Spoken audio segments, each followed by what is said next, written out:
Seja muito bem-vindo ao momento Conecte-se com o Senhor, o nosso devocional diário de leitura da palavra e de meditação sobre o reino de Deus. Hoje encerramos a leitura da carta aos Gálatas, é o capítulo 6, e você não pode perder. Irmãos, se alguém for vencido por algum pecado, vocês que são guiados pelo Espírito devem com mansidão ajudá-lo a voltar ao caminho certo. E cada um cuide para não ser tentado. Ajudem a levar os fardos uns dos outros e obedeçam, desse modo, a lei de Cristo. Se vocês se consideram importantes demais para ajudar os outros, estão apenas enganando a si mesmos. Cada um preste muita atenção em seu trabalho, pois então terá a satisfação de havê-lo feito bem e não precisará se comparar com os outros, porque cada um de nós é responsável pela própria conduta. Aqueles que recebem o ensino da palavra devem repartir com seus mestres todas as coisas boas. Não se deixem enganar. Ninguém pode zombar de Deus. A pessoa sempre colherá aquilo que semear. Quem vive apenas para satisfazer sua natureza humana, colherá dessa natureza ruína e morte. Mas quem vive para agradar o Espírito, colherá do Espírito a vida eterna. Portanto, não nos cansemos de fazer o bem. No momento certo, teremos uma colheita de bênçãos, se não desistirmos. Por isso, sempre que tivermos oportunidade, façamos o bem a todos, especialmente aos da família da fé. Vejam com que letras grandes lhes escrevo, de meu próprio punho, estas palavras finais.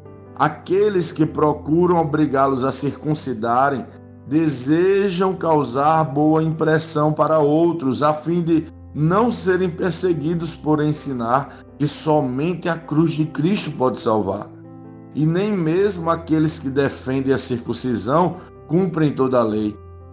Querem que vocês sejam circuncidados só para que eles se gloriem disto. Quanto a mim, que eu jamais me glorie em qualquer coisa, a não ser na cruz de nosso Senhor Jesus Cristo.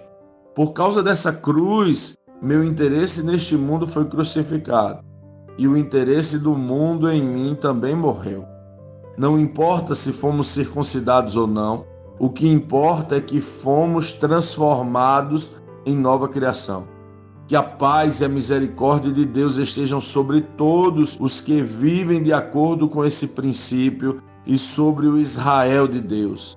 De agora em diante, que ninguém me perturbe com essas coisas, pois levo em meu corpo cicatrizes que mostram que pertenço a Jesus. Irmãos, que a graça de nosso Senhor Jesus Cristo esteja com o espírito de vocês. Amém.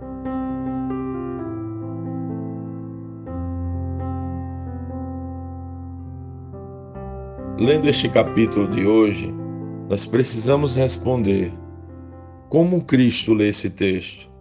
O que aprendemos nele?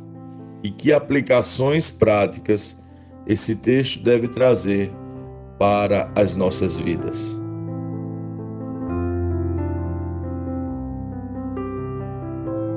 Chegamos ao final da carta aos Gálatas e nos deparamos com a famosa lei da semeadura, tão pregada por toda parte. Eu mesmo já preguei erradamente inúmeras vezes sobre esse texto e por isso eu sempre peço perdão à igreja. Pensava que se tratava de algum tipo de lei da retribuição, uma expectativa que se eu fizesse o bem por aqui eu receberia. Uma espécie de troca, investimento ou permuta. Mas será que é isso que o texto está dizendo? Esta é a lei da semeadura que Paulo está ensinando? Primeiro é importante percebermos o teor da carta aos Gálatas, a graça manifestada na cruz de Cristo. E o que é graça? O que ficou claro sobre graça nesta carta? Que graça é um favor, um grande favor imerecido, ou seja, que não merecemos. Não tínhamos condições alguma de nos salvar a nós mesmos. A religião demonstrou que com nossos esforços não conseguimos, que nossos esforços são nulos e que nosso empenho neste sentido é inútil. Somente Jesus, com seu favor e graça, poderia fazer e fez o que nenhum homem poderia fazer em nosso favor, nem nós mesmos. Portanto, o aspecto da lei da semeadura tratado aqui tampouco se encaixa em uma perspectiva de lei de retorno, que tem uma conotação que, se investirmos nossas vidas em praticar o bem, o que é claro que devemos fazer, receberemos nesta vida alguma espécie de retorno. Se observarmos os pais da fé, vamos perceber que esta lei de retorno seria no mínimo furada, pois muitos deles, como diz o escritor aos Hebreus, viram as promessas de longe.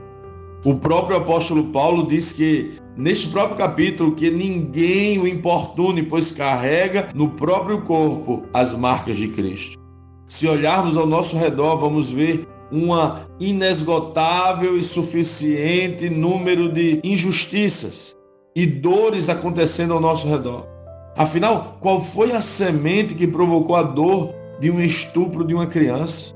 Ou que semente provocou a fome de multidões que suplicam por alimento? E por aí vai.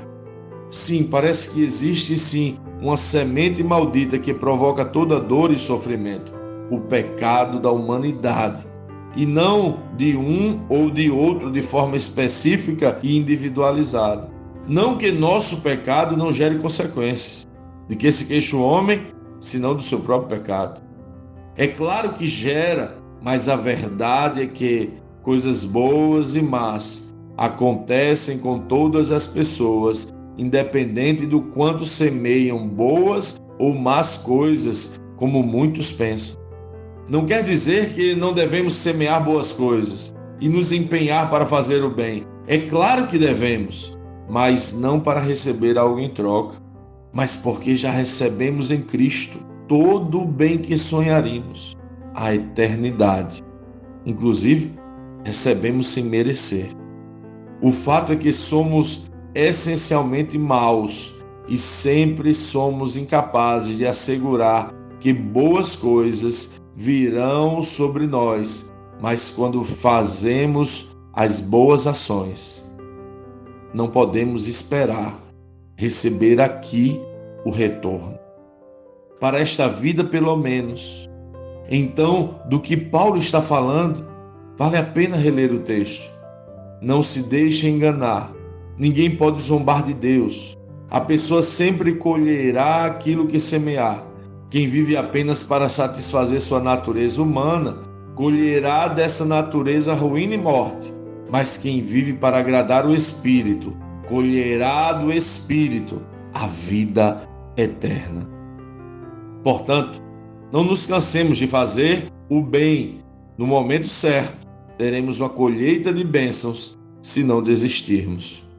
Perceba com atenção, Paulo não está falando de alguma espécie de retorno material, mas uma lei espiritual a respeito da eternidade e não desta vida.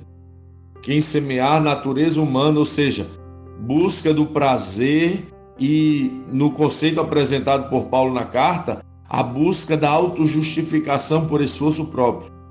Aqueles que acham que são bons o suficiente para alcançar a salvação, estes vão colher na eternidade ruína e morte. Quem semear o Espírito, no conceito apresentado por Paulo na carta, a confiança no favor de Cristo e por causa disso se entregando a fazer o bem sem requerer nada em troca, estes vão colher do Espírito, na eternidade, a vida eterna. A lei da semeadura até existe, mas o retorno é a eternidade. É na eternidade. Não é aqui e não agora, mas no reino eterno do Senhor. Que possamos sim semear por toda parte o que o Senhor em nós semeou, para colhermos a eternidade que Ele mesmo já conquistou para nós. Você entende? Semeie no Espírito, e no Espírito colherás vida eterna na eternidade. Semeie em sua própria confiança e na sua própria carne, e certamente colherás ruína e morte na eternidade.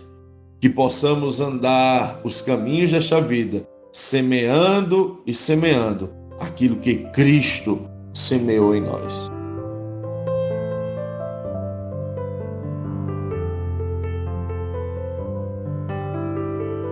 Sim, que bom ter você neste devocional e poder compartilhar o Evangelho.